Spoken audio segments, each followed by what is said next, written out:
kenapa ini malah Palen yang dipasangkan dengan April? Terus gitu doang. Iya, jadi Madut udah mulai sadar di situ pas saya ngomong kemarin di tiga besar ya. Dangdut dia bawakan, keteteran lu apalagi membawakan semua jenis musik ini. Syarif dilaporkan ke KPI. Iya betul. Halo sobat, assalamualaikum warahmatullahi wabarakatuh. Jumpa lagi bersama channel Wong Kuno News. Seperti biasanya ya, kita setiap hari ada cuplikan-cuplikan video yang lagi viral saat ini, yang terpanas. Ini Valen, antara Valen dan juga juara satu Tasya. Penggemar-penggemarnya ini panas karena tidak menerima Valen ini kok bisa dengan kualitas suara seperti itu bisa juara dua. Terus Tasya ini juara satu dengan gift-gift yang perlu banyak dipertanyakan oleh penggemar-penggemarnya Valen tentunya ya. Oke, kita nggak usah lama-lama, kita langsung menuju ke videonya. Let's go. Dan April satu manajemen Mas Agung. Waduh, menurut kalian kenapa guys? Kenapa Mas Agung nggak memilih Tasya? Kan cocoknya juara satu sama juara dua kan, harusnya gitu. Lalu kenapa ini malah Palen yang dipasangkan dengan April? Menurut kalian kenapa guys? Coba tulis di kolom komentar ya. Sampai terus gitu doang. Iya, jadi Madut udah mulai sadar di situ pas saya ngomong kemarin di tiga besar ya. Aneh ya. Iya. Nah, ini salah satu contoh, kita bedah satu-satu ya.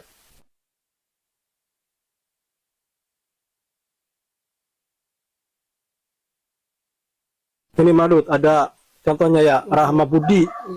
Nih, pengirim-pengirim The Sultan. Simpel kan? Ada lagi Ayudhya Shakira. Ya kan? Arjuna Rahman. Jonathan Prawira. Henry Adam. Anya Gabriela, semuanya nama itu, ya Allah. Helena Zahra, Zulkifli, ya kan? Valeria Sophia, Claudia Flora, William Nando, Leonard Kevin, Chico Fernando, Afril Laura, Jeremy Ginting, Valentino Domanic, Sophie Depina, Leon Kainka, Arjuna Rahman lagi. Ya, gimana menurut kalian? Sama nggak? Semua pasti sama sepakat bahwa ini ada keanehan. Saya curiga ini ada satu orang, tapi punya banyak akun. Itu kan atas nama samaran semua. Dia nggak mau usahanya dikenal, dia nggak mau dia kebongkar identitasnya, dia nggak mau dikenal atau nggak mau ketahuan. Jadi kita sepakat dulu lah bahwa di sini ada keanehan ya kan? Sepakat dulu ya kan? Bener siapa sih dalang dibalik semua ini, Madut? Ya kan? Katanya kan ada yang bilang Raffi Ahmad, ada yang bilang bisa jadi Sidrak gitu kan. Nah, tapi saya coba menerjemahkan dulu seperti ini. Mungkin kenapa ada satu orang atau satu sosok yang benar-benar loyal ke Tasya? Bisa jadi, Madut, ada orang yang waktu Tasya titik balik tuh, momen titik balik ya kan, dimana Tasya nggak pernah dapat gift dari 10 besar gitu kan, sampai akhirnya dapat pertama The Boss, sampai akhirnya hampir menitiskan air mata, dan Ramji menyuruh penonton studio semuanya berdiri dan tepuk tangan ke Tasya. Di saat Shakira, Mutia, Palen gitu kan, yang lain April dapat gift, Tasya hanya diam saja. Apakah pada saat itu titik baliknya seorang Tasya? Apakah ada seorang konglomerat, super konglomerat di balik The Sultannya Tasya ini yang sangat banyak? Semalam 20 The Sultan, Madut. Palen, ya kan? Banyak The Boss. Itu artinya The Boss itu menggambarkan orang-orang yang pengusaha kecil lah ya. Wajar. Kalau Tasya jarang banget The Boss, tapi sekalinya The Sultan banyak sekali. Itu aneh banget. Lalu siapa sebenarnya di balik ini? Apakah ada sosok orang yang benar-benar sakit hati atau motifnya balas dendam? Kita nggak tahu ya. Anda berbicara tentang Tasya DA yang juara satu itu ya. Woi, semua lagu jenis bisa ya. Tetapi ya, menguasai lagu dangdut saja, beberapa buah lagu dangdut saja ya kemarin ya, dia belepotan loh nyanyi ya. Nggak nyampe semuanya yang disampaikan. Semua lagu yang disampaikan tuh nggak nyampe. Satu musik saja dangdut dia bawakan, keteteran lu apalagi membawakan semua jenis musik ini.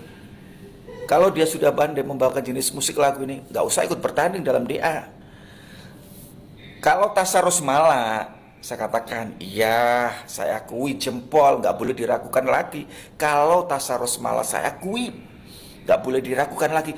Kalau Tasa DA7, demi Tuhan, demi Allah, saya masih ragu. Ya, maaf ya. Tasa DA7 ini satu lagu saja itu udah keteteran. Dia baru menguasai beberapa lagu, belum semuanya, tapi udah keteteran. Aduh, mimpi terindah yang datang menggoda, mengusik angan yang bercanda. Dianugerahin suara, itu masing-masing dianugerahin suara. Tipe kamu begini, tipe kamu begini. Nah, Tasya kalau dia masuk di Indonesian Idol itu mungkin bagus karena memang cengkok dangdutnya hampir-hampir minim gitu loh. Jadi bagus, nggak mungkin nggak bagus, 10 besar lah, bagus lah. Gitu, say. Nah, kayak misalnya waktu Valen nyanyiin lagu Benang Biru ya. Coba ya kita bawa ya, Benang Biru Wanita. Waktu Valen bawain lagu Benang Biru ya, yang dia digantung-gantung nggak sih? Benang Biru nih. Nih yang Valen bawain Benang Biru ya. Bakal buat lagu lah. Oh iya. Iya, lihat aja deh. Gue bakal buat lagu, mungkin duet. Kalau sekarang sih belum beli apa-apa ya, mungkin nanti nextnya lah ya. Ya alhamdulillah bisa lah untuk membahagiakan orang tua. Yang pastinya aku mau ngebahagiain mama dulu, mau umrohin mama dulu. Pokoknya mencukupi lah ya, mencukupi semua. Ya betul. Jadi ini euforianya sangat besar, tapi kan kita sekaligus mengapresiasi Valen sebagai juara kedua, plus juga Mila kan di juara 5 ya. Jadi dan mereka kan couple yang ya ini masih cinta monyet lah ya, cinta monyet gitu. Seru-seruan aja sebenarnya, saling memberikan semangat, tapi insya Allah kita akan kasih mereka duet, dan insya Allah duetnya itu pasti akan ditunggu-tunggu oleh seluruh pemirsa, apalagi pendukungnya Valen sangat fanatik dan sangat kuat ya. Dan saya secara pribadi maupun Indosiar sangat mengapresiasi dukungan tim Valen dari Jawa Timur, dari Pamekasan, dari Kepulauan Madura, dari Jawa Timur yang sangat kuat. Kami sangat mengapresiasi. Selamat sore buat para pecinta dangdut DA7. Kali ini saya akan membahas terkait updatean dari salah satu netizen, di mana dia mengatakan, kukira ancaman semata, ternyata beneran Indosiar dilaporkan ke KPI. Ya betul, bahwasanya dari salah satu ormas Madura asli Nusantara itu memang benar-benar sudah datang kemarin siang atau kemarin sore ke kantor KPI, Komisi Penyiaran Indonesia ya. Terus mereka membuat pengaduan terhadap penyelenggaraan dari pencarian ajang berbakat ini. Dia mengadukan kemungkinan poin-poinnya adalah terkait masalah pengiriman virtual gift. Semoga kegiatan ini cepat diselesaikan, jangan sampai nanti ada impact atau ada imbasnya terhadap para peserta yang sekarang sedang mempersiapkan untuk grand final. Intinya pada semua pihak, ayo kita sama-sama agar kita mengawal kegiatan ini sampai berjalan dengan baik sampai selesai, sehingga nanti di malam kemenangan berjalan sesuai dengan keinginan kita semua. Tetap semangat untuk kita semua.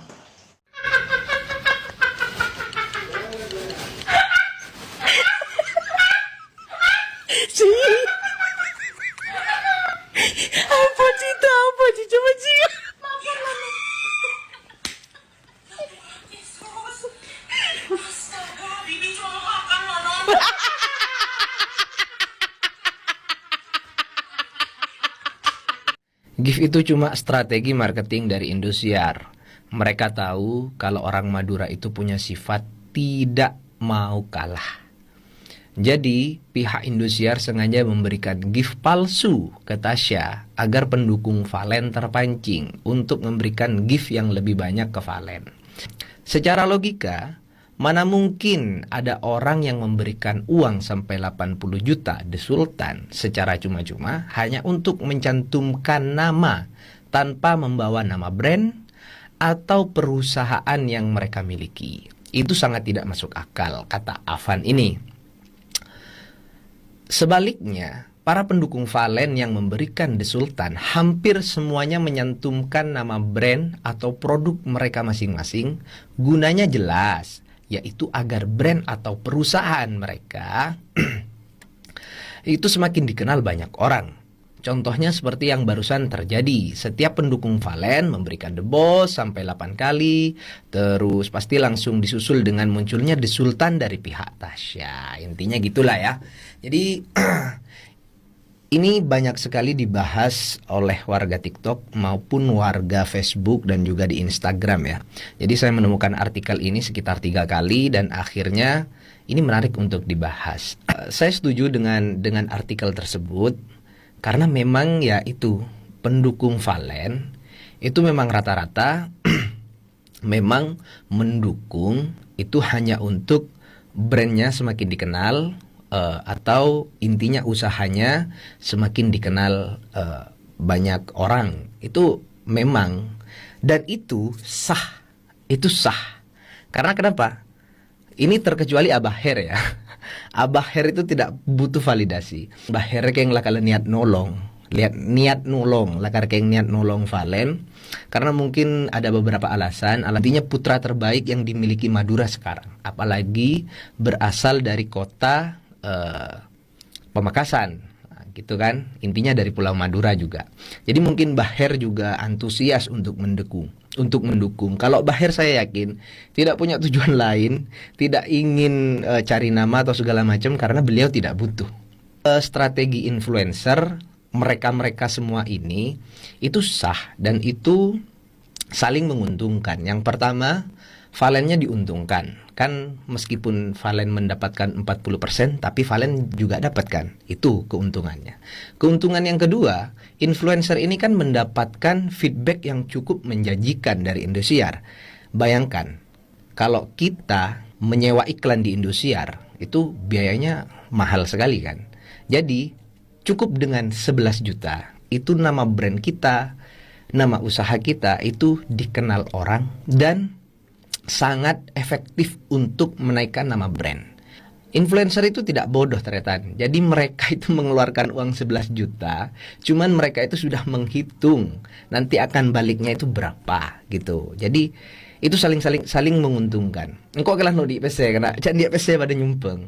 Yang berhubung lo di PC banyakan ke Parlona daripada lo PC lo ke angku ya. Jadi hanya mendukung lewat menonton, ngirim gift yang sedikit yang tidak terbaca. Itu ya, sebatas itu aja. Jadi saya juga termasuk dari golongan kalian yang mendukung Valen yang tidak bisa nyawer gitu. Kalau kalian perhatikan, memang rata-rata dari Sultan Tasya ini penyawernya itu memang tidak pernah membawa nama-nama brand. Terlebih lagi akunnya juga akun-akun Sultannya ini kan tidak ada foto profil atau biodata segala macam. Terus ada beberapa saya menemukan di kolom komentar ataupun live TikTok itu katanya Sultannya ini tidak bisa dilacak segala macam. Jadi nama-nama Sultannya Tasya ini aneh-aneh ternyata. Nicholas, Ida Laila, terus siapa? Sutarji. Yang intinya yang nggak familiar lah. Intinya mereka itu semuanya rahasia. Menjadi pertanyaan adalah apakah ini beneran disetting Indosiar atau tidak, gitu kan? Misalnya ini ya, misal dugaan dari statement ini itu misalnya benar, terus alasan apa yang membuat Indosiar itu harus menyeting virtual gift-nya Tasya? Jadi virtual gift-nya Valen ini gak bakalan ada yang bisa ngejar kalau ini tidak disetting. Paham gak? Jadi nanti dampaknya adalah yang terjadi ke Valen itu akan sama yang terjadi ke Tasya. Apa yang terjadi ke Tasya sekarang? Tasya dihujat meskipun itu bukan salahnya Tasya. Jadi Tasyanya yang diserang. Coba Anda bayangkan, Valen ini tidak bisa dikejar. Apakah Valen tidak akan dihujat juga sama seluruh orang Indonesia? Jadi kalau misalnya sama Indosiar ini tidak disetting, itu akan berdampak ke acara tersebut. Jadi acara tersebut itu seakan-akan jomplang dan tidak menarik. Jadi bayangkan dari top 7 misalnya, itu full saweran punya Valen semua. Jadi orang itu ya tentunya bukan orang Madura, tapi intinya seluruh pecinta dangdut DA7 atau Dangdut Academy itu pasti akan menghujat Valen karena gift-nya yang tidak bisa dikejar. Jadi saya itu sempat mikir, kalau ini memang settingan, nanti ujung-ujungnya itu Valen yang juara. Virtual gift goib itu hanya untuk mengimbangi gift-nya Valen agar acara tersebut tidak jomplang. Acara tersebut tetap menarik. Jadi intinya di situ ada gimmick yang disetting lah, seperti itu. Setelah melihat hasil akhirnya, tadi Abah Her itu kalau di total itu habis 700 kalau nggak 800 itu juta. Kalau di total ya, di sultannya aja. Beda lagi sama catering Mekah itu ya, siapa? Lupa namanya, Mi ya. Siapa itu juga wah. Itu kalau gak ada dia, kayaknya Valen itu akan kesusahan juga untuk nyentuh grand final. Karena kalau gak salah dia itu yang ngedukung dari awal ya katanya. Ternyata setelah hasil akhirnya tetap Tasya yang menang. Jadi opini saya, dugaan saya itu sedikit sangat-sangat berubah malahan. Jadi mungkin memang ada sultan beneran dari pihak Tasya. Yang yaitu tadi, ini ada hubungannya sama influencer tadi itu ya. Jadi kalau influencer pemula seperti kita semua lah yang nonton DA, yang ingin usahanya berkembang, nyawer ke Valen dan ingin brandnya terkenal, itu kan kita masih merintis nih, masih merintis. Memang butuh yang namanya iklan, butuh yang namanya sensasi, butuh yang namanya personal branding. Mungkin sultannya Tasya ini sudah tidak butuh itu lagi. Jadi itu memang ada sultan beneran, cuman pakai akun yang akun-akun bodong, bukan akun bodong, pakai akun-akun baru, dibuat baru untuk nyawer, terus habis itu hilang atau enggak ganti nama atau enggak apa, itulah segala macam caranya lah intinya itu. Intinya di balik itu pasti ada orang yang kaya beneran, yang sultan beneran, yang tanpa butuh validasi apapun, yang ingin Tasya ini jadi juara 1. Intinya seperti itu. Itu menurut netizen dan itu dugaan kita sebagai penggemar. Jadi siapapun juaranya, Madura sudah berusaha semaksimal mungkin. Semua rakyat Madura yang ada di Pulau Madura ataupun Madura swasta ataupun yang ada di luar negeri sudah berusaha mendukung Valen semaksimal mungkin melalui virtual gift-nya, meskipun bukan The Boss, bukan The Sultan. Eceran, virtual gift eceran itu kan juga terhitung. Jadi syukuri aja karena kompetisi yang sebenarnya itu kan habis ini. Jadi kalau Valen masih bisa berkembang, masih bisa bikin karya sendiri, buat lagu. Karena Soimah sendiri kan bilang bahwasanya dia adalah titisan pangeran dangdut ya kan. Siapa tahu bisa jadi penerus Raja Dangdut. Jadi yang Valen secara tidak langsung, yang Valen harus lakukan itu menciptakan lagu-lagu yang tidak menjiplak. Semangat untuk Valen, selamat untuk Tasya. Saya akan ikut, sebenarnya video ini tujuannya untuk promosi kalau saya akan ikut DA8. Tabir kepalsuan. Nah itu teman-teman ya, videonya banyak sekali anggapan dari para netizen menilai seperti apa kemenangan dari Tasya, runner up dari Valen.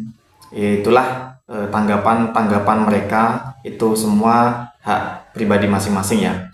Yaitu benar kata abang barusan itu, siapa yang bisa konsisten nantinya, siapa yang bisa terus menjaga performanya di industri dangdut, itu yang juara di hati masyarakat. Seperti itu teman-teman ya. Oke, kita begini saja. Jika kalian suka dengan videonya, silahkan like, komen, dan subscribe.